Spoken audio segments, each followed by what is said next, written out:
Click the links, join the channel here over at subscribe right now over at Odyssey. Thanks to everyone over there. So Starship Troopers, where the out-group preferences destroy society.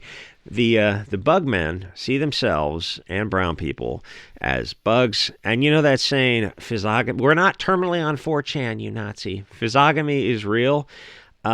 Yeah, if you look at the Antifa mugshots, you'll understand that those kids hate themselves and probably actually need fascism to whip them into shape. I always said, if you wanted to, SJWs, turn off the video and just block the channel. Your comments are so soy, I grow a vagina and start bleeding, which you soy boys would try to have sex with because you'll bang anything that moves.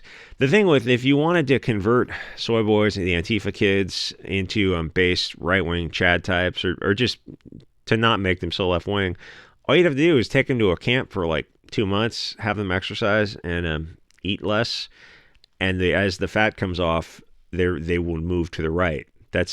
I guarantee you that would happen. Because, a lot of what you put out in the universe is what you get back, and when people start eating right and exercising, the members of the opposite sex will notice them in a way that they had been invisible until then. And a lot of these left-wing guys, I look at them, I go, I just know it, because like we've all been in that period where we've been in better or worse shape, and you know what you're getting back from the world. Anyway, so let's start with the assumption that fascism is evil, which is their assumption. I always ask them to explain why they think that is, and just to see the look on their face. And it's a list of straw man nonsense that is already in existence. Their literal communist teachers tell them it's bad, which means it's good. Order, structure, clean, safe cities. Yeah, how horrible. And the left wing has a hard time making fascism look bad. It's a list of bad things that most of us would agree are bad, and you'll realize that the Twitter kids have this Hollywood version of fascism because they learned everything they know about it from Hollywood, and they learned everything they know about the world from Hollywood. And you go, I've actually read 100 books on World War II for average. Like, how many have you read? Which is their whole worldview is World War II. And they look at you like, we read like 2 in high school. And they're, if you've ever seen that Destiny guys, some kind of, I think it's a YouTuber or BreadTuber or something, you're seeing someone who doesn't know anything, but has a following for some reason because he's saying the stuff the left wing wants him to hear. It's every moment for him is a what is Aleppo moment, which is normal for normal people to have, but not when you're pretending to be a political pundit who's like all he has are left wing positions, and you ask him to defend it, and he has to look down at his phone, and it's like he doesn't have an answer, and it's bizarre. The guy's probably making $300,000 a year just being a talking head, but he doesn't know what he's talking about. So anyway, most people have not read anything about it at all. The left-wing kids in the past 20 years are completely on board.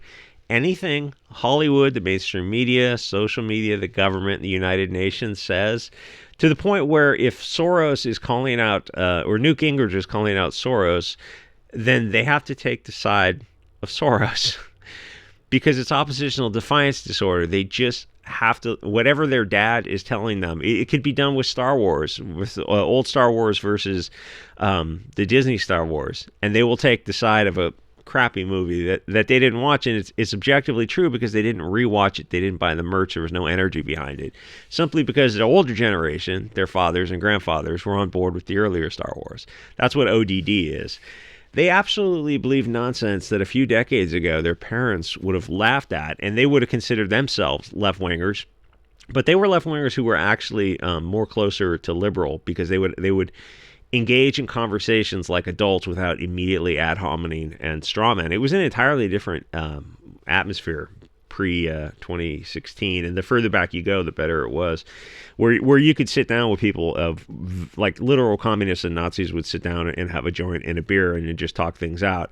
And kids today would be like, oh no, we need to kill people in the right wing for the you go for the actus reus, the act that is evil, the thing.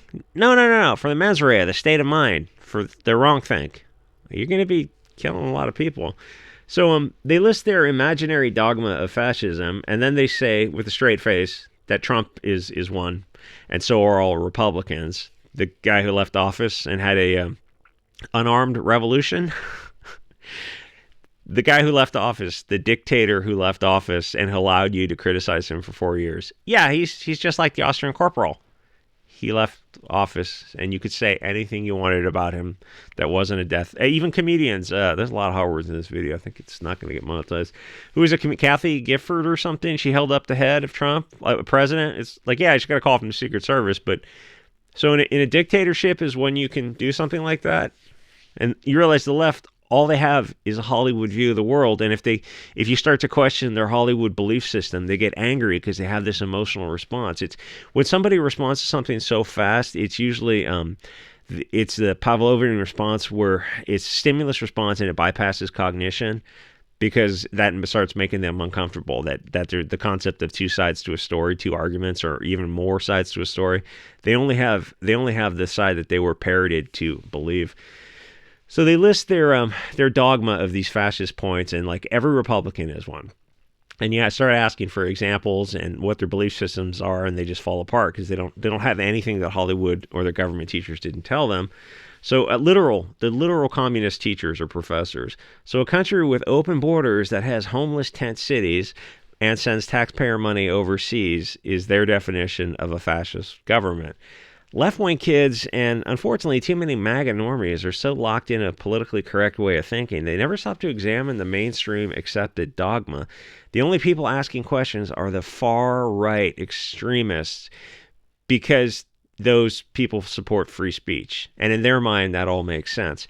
Even asking them for both sides of an issue will cause an emotional response, where they're immediately ad hominem strawman and deflect, so they can virtue signal that they're not wrong thinkers.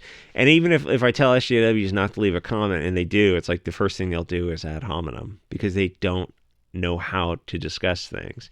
Because they know that wrong thinkers, people who ask questions, get kicked out of the herd. At first, it's with gentle passive-aggressive warning, but they don't... They do a lot of this appeal to authority and media literacy stuff, which is like every logical fallacy. You can go through a checklist and go. None of what you're doing is argument. It's all just fallacy. It's like, well, we've already had the argument. We're reaching the conclusion. It's like, that's not how argumentation works. You constantly have to discuss things. If you don't discuss things with people, you have an authoritarian view of the world. So they do that. They appeal to authority with the media literacy, which just means it's like, somebody makes a movie or something. It's like everyone's going to have a different interpretation to it. But if you're on the right and you have a different interpretation to something like this, Starship Troopers, then you're not media literate. And it's like it's bypassing. The goal is to bypass any discussion or argument whatsoever and just go to the preconceived conclusion. Anyway, the issue with all this is that when the left tries to make fascism look bad, even this civic nationalist Starship Troopers version from Argentina, they make it look cool as hell, because they have to strawman every argument, because the left fundamentally does not understand the right. The right understands both sides because we grew up, in most cases, under the left-wing media and government schools. We had to reject it as false because we're asking too many questions, and those questions led us to the based far right. Then we lose our social media, bank accounts, payment processors, and have CNN threaten us because we're over target. And the left wing never stops and questions that.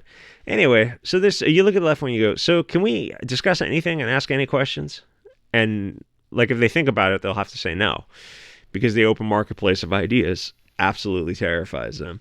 Anyway, so this director thinks fascism is good-looking, competent people, and the bugs are the communists who treat people like drones to be slaughtered.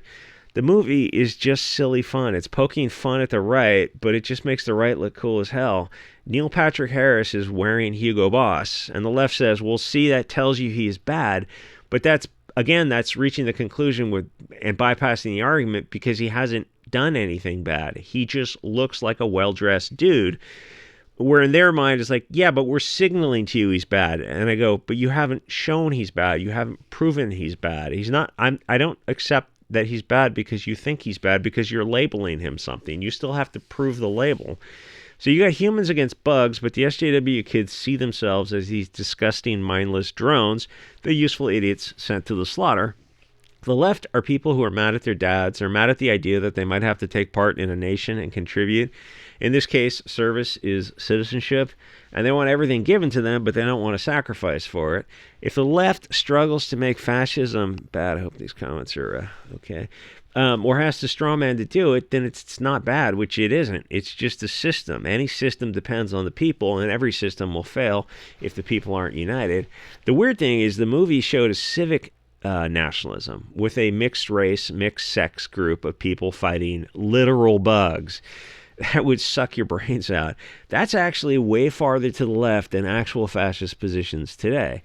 And the thing with the director is, I don't know on how many layers he was working, if it was subconscious or conscious, because he made civic nationalism look cool, which bugged the current left-wing obese bugmen who don't understand anything about it, because that's really sort of a controlled ops narrative that they should support. But they know literally nothing about the difference between the two or anything about the right. They have no clue, so they think it's all the same. Or the movie, on various levels, could be seen from different perspectives. And you could look at it, if you're on the further right, as just controlled ops the whole time, not making fun of how the right wing perceives themselves, because that's like layer one. The second layer would be the goal to make civic nationalism look cool, which it's definitely not. Anyway, like, comment, subscribe. See you guys over at the members area on SubScribeStar and on Odyssey.